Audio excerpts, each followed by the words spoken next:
recall in the mid-90s when I personally discovered the internet. I think I had really got onto it when I went to a community college in Massachusetts. And I remember they had computers there and then the internet. I was like, I don't remember really what I thought of it, but I thought it was interesting. You know, I think I signed up on Lycos, I think, for an email. And I remember seeing Yahoo and AOL. And I think it was probably dial-up at that time that I had used. So eventually, we saw commercials at home for web TV. And so we tried it. And I think this was after my dad had passed. And so my mother ended up getting it, and we tried it, got on the internet that way. But previously, I was on, I believe, the chat site, imusic.com/chat. And you could choose like these different bands and the band names that you would go in. I think it was like a chat room. So I went into a few. And I tell you, chat rooms really appeal to the loneliness that you have. And I ended up meeting this girl online, and she was younger than I was. But I hardly ever seen her in the chat room, and then I met somebody else in the chat room. And I was there with her, I guess, on the internet relationship for a few months. And ended up going to North Carolina to see her. And she wasn't, like, all these people are, like, dishonest with how they portray themselves. So, things ended between us. And then I met somebody from Canada. And it seemed like we really got along. And then things ended eventually. We ended up meeting, and it seemed like after we met, the things ended. And there was this one guy in the chat room that was like coming on to her and all that and ticked me off. And I would try to tell her, what he was doing, and she wouldn't hear of it. And I ended up, since I know they were both hockey fans, apparently, they had in this chat room, Freetown, where you can go into like a private chat, and they would call it the telephone. So the phone booth. So you would type a chat name in there. And so I happened to guess because I saw there was a thing in the chat room where you can see who was in a private chat. And it was the girl that was my internet girlfriend that we had broke up, and this guy that was coming on to her. And he would send me like these private messages telling me what he was going to do to her. And I would try to tell her that, and she refused to listen to me. So it got me frantic. So I saw those two in a private chat. And of course, you didn't know what chat room it is, but I ended up guessing what chat room they were in. And I saw them in there chatting, and I ended up leaving. And so, I think with that, I just wanted to end things,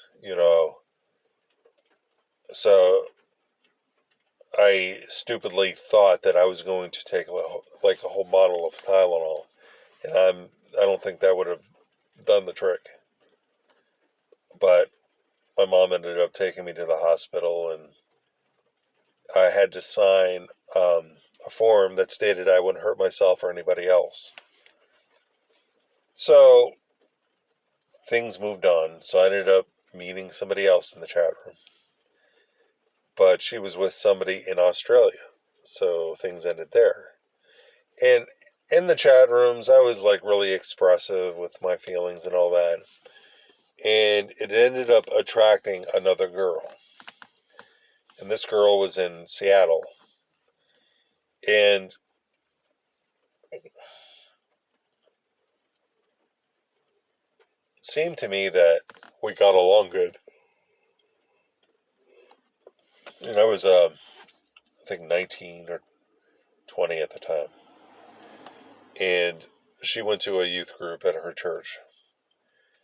And we would talk like all the time. And I think I already came to Christ. After being suicidal, a couple of friends brought me to their pastor, and I went to their church. I ended up meeting with the pastor alone, and he was guiding me in the 4 spiritual laws. And I had ended up accepting Jesus, and then I knew it was real because I had a hunger to read the Word. And I did that. And so eventually I met this girl that was in Seattle. And it seemed to me that we got along. We spoke all the time, and then I ended up going to Bible college, and I would speak to her there. And we would talk all the time through email. I don't know if we chatted. I don't think there was any time for that, but she used to send me letters. And I had mentioned already in a video, but this guy I once spoke to gave me his voicemail, and it was soon to end. So I was trying to think of a way that I could talk to her free because it was expensive. I mean, we didn't have cell phones at that time. We had dial-up phones. And so I thought, okay, let's use the greeting as a way of talking to each other, leaving messages for each other. And so I gave her the number and the password, and in the greeting, she would send me her message. I would listen to it, and then I would record my message to give to her. And I learned a lot from my friend Scott at Bible college. He was really expressive on the phone with how he felt. And so I did the same thing. I felt like I could express myself to her. And we had chatted for such a long time. Email, letters. I would send letters to her. And so when I went home for vacation, friends gave me their phone card that I can use their phone to talk to her. And being immature at the time, I never thought that it would raise the phone bill high. I never thought of that. And it dawned on me one day when I got the bill how much it was. And so I felt like really bad. And so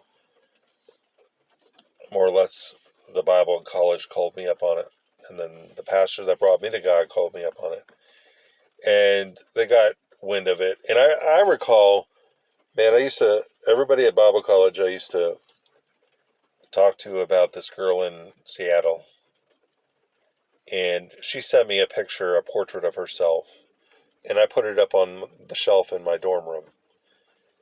And my heart was committed to her.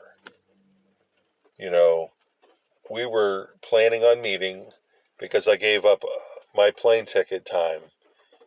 And the airport gave me another one. And it was a free ticket to go anywhere I wanted. So I chose to go to Seattle and I visit my aunt while I was there. So that was a plan that once college was done, we were going to meet in Seattle. And so because of the phone bill, I believe, my pastor ended up calling the school, and I guess the school somehow contacted my internet girlfriend. They informed her parents about us. And my internet girlfriend didn't want to... don't really want to say it was internet solely. I mean, it was more than that. It was a long distance relationship. So my girlfriend didn't want to tell her parents about us because maybe it was the age difference, I think. And so her stepdad ended up calling me one day. And I went to the phone and I was talking with him. And he was more or less telling me that things had to end between us because maybe the age difference. I don't really remember what was said. But I do know that he said that she would give me a final email goodbye. So I'm going to have to create a part 2 when I'm done.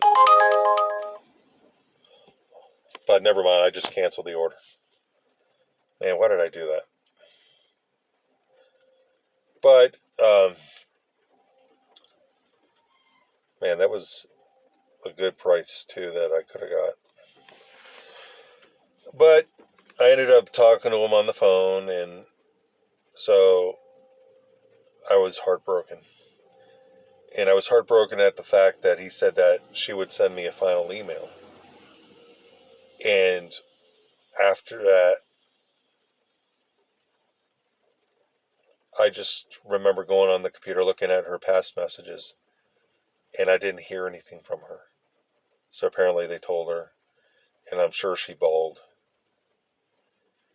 And it was days since I didn't hear from her. And out of respect for her parents, her stepdad and her mom, she didn't contact me. And I was selfish. I wanted to talk to her. And so I ended up getting that final email, and she was telling me in that email that our relationship was dishonest and that wasn't of God. And she more or less in the email said goodbye. And to me, I was heartbroken. After that, when no one was around on the bench outside of college, I would just bawl because I was hoping on meeting with her and meeting her friends that I got to know. And I remember introducing her through email to my friend Kelsey at the Bible college, and they got to talking to each other. So I remember talking to Kelsey about it, I think, that I was heartbroken.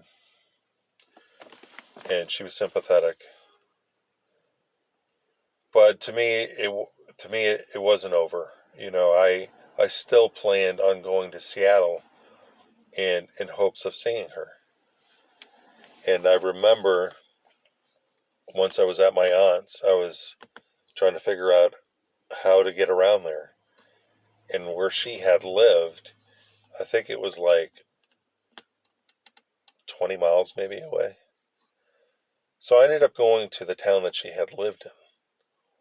And I was still in contact with her friends. So I went to a library in her town. And I contacted her friend saying, hey, I'm here. And so they ended up meeting up with me. I got in their car, and it was their plan of hiding me in their back seat and going to her house. And I said, nah, that wouldn't be a good idea, because if her parents find out, then, man, there would be a whole bunch of problem. So they ended up going to her house, wanting to pick her up secretly, but she ended up finding out about it. And I think her mom found out about it. And that caused a rift between her and her friends. I'm sad to say. And so I still had that voicemail. And it was sad that she sent me that goodbye email, she never put another message up. So one day her mom called my phone and said that we wanted to meet. They wanted to meet up with me. And I think they're a pastor. I was like, man, I'm not going to sit around having all three of them against me. And so I didn't meet. And so eventually we saw each other in that chat room that we met at. And and it wasn't the same. And so things got negative for a time, and then eventually we stopped talking. We were on good terms at the end, but we stopped talking. And it was years that went by, and I don't think you can ever forget somebody that, you invest your time with. And so I just ended up finding out that she had married, I think, years ago. So, of course, that's all in the past. Those are the chat room days. And I don't get into those things anymore. Who's got time for it? But anybody that's in chat rooms, I would just suggest don't bother anymore. Unless you have somebody that's really committed to you and you have the means of seeing each other, I would say go for it. But if you don't, it's just a heartbreak waiting to happen. So those were the chat room days.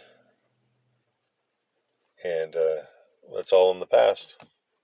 So I'm going to end things here. Thank you for taking the time to watch.